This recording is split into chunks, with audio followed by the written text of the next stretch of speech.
It's The Herd on ESPN Radio. Wherever you may be, however you may be listening, thanks for making us part of your day. Presented by Progressive Insurance. All of our guests via the Subway Fresh Take Hotline. Simulcast on ESPNU. God, if you read my emails some days. Man, you bring up a religious topic. Ooh-wee. I can feel my IQ disintegrate reading every email. Johnny in rural Indiana. My only comment about the issue is not natural to be gay, because if everybody was gay, then the world would not exist. We couldn't reproduce. Well, Johnny, not everybody is.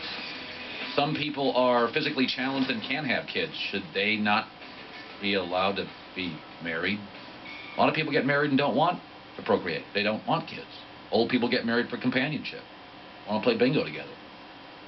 That's just the dumbest argument in the world. Well, not everybody that gets married has kids now, or can. There are women that are incapable. Are they not allowed to be married? That's the dumbest argument on the planet. Procreation, by the way, is not every marriage is about having kids. Sure. Some people, a lot of people get married and don't want kids. Well, the OMSR using your adopted an autistic everybody kid that gets married through the has girlfriend. to be capable of having kids. Physically handicapped people can't have kids. Women that can't have babies can't have kids. I mean, that's, by the way, this is one of the really big Christian arguments I get. Well, if here's the reality, is that if people are born gay and we don't really know, then God would have chosen that, right? And therefore, some of you Christians think God would have made a mistake, and you don't want to think that. There's an Old Testament and a New Testament. Go read the Old Testament. A lot of things are kooky. But this argument that every marriage is supposed to be about children is just false. Old people, 60-year-old people get married. They're friends. They want to go, they want to share. They want to go to the pharmacy and get a discount, 2-for-1 discount. I mean, and my mom got married later in life. I hope things weren't happening upstairs. But that's one of the they were. Well, if you can't have kids, you shouldn't get married. You're excluding millions of Americans for that. Millions. What about the Christian couple and the wife is incapable of having a child, so they shouldn't be allowed to get married because she has maybe physical limitations? Come on. Be smarter than that. It's silly. I mean, at least give me good arguments.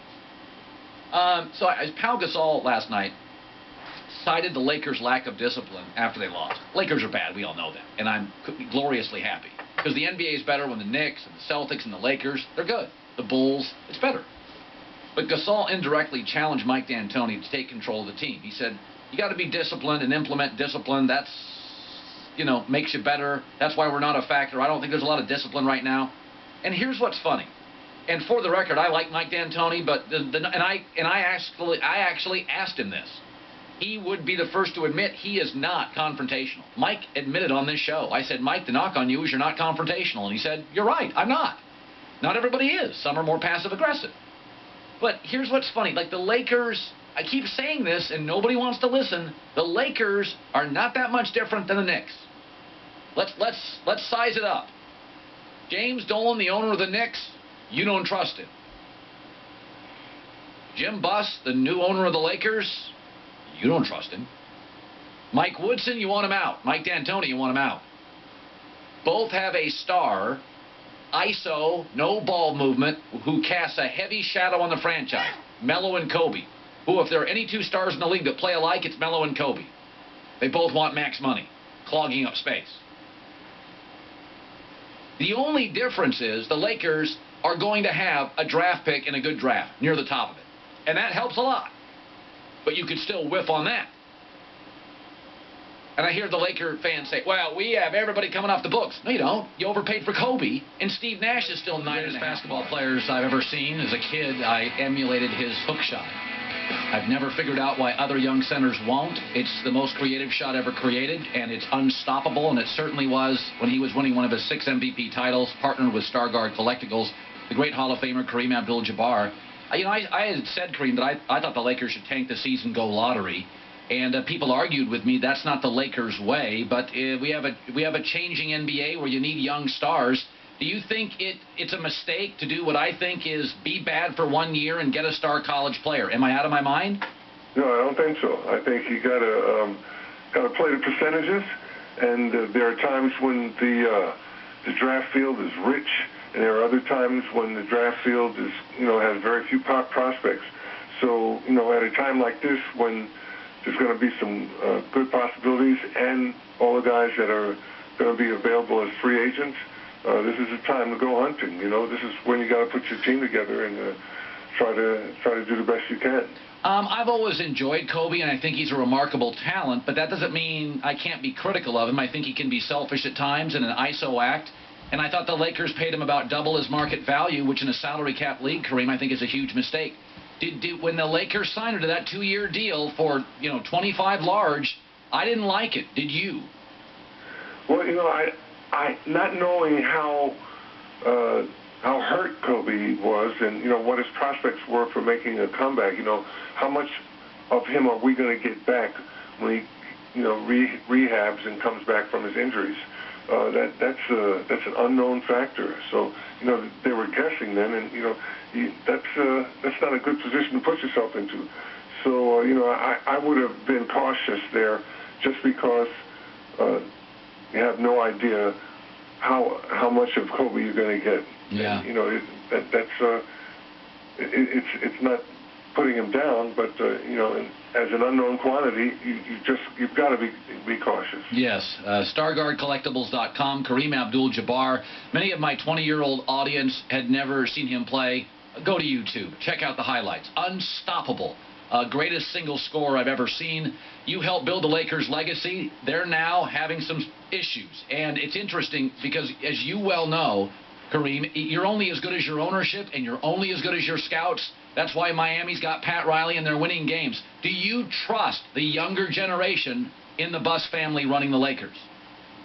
I think that they're inexperienced. And by watching a successful franchise for as long as they did, I think maybe they thought that they were making those decisions, and they were doing that research, and they were making those assessments.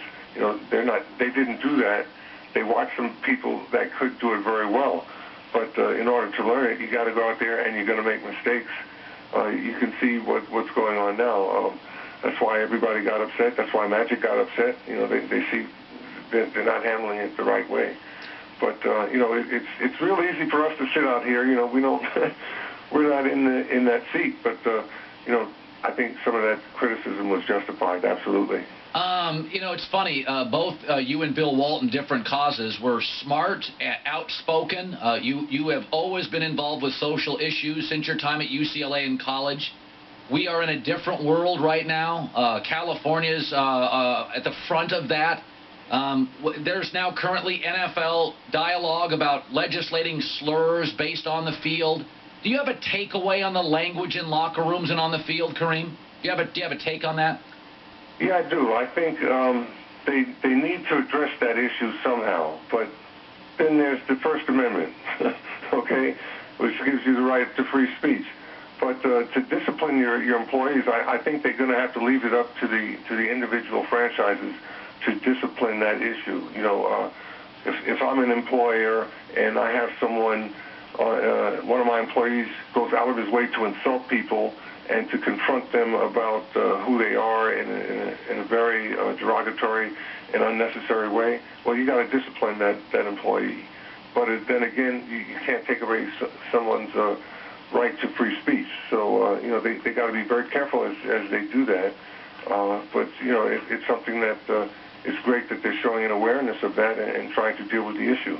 But there's a whole lot involved there when you start telling people what they can say and what they can't.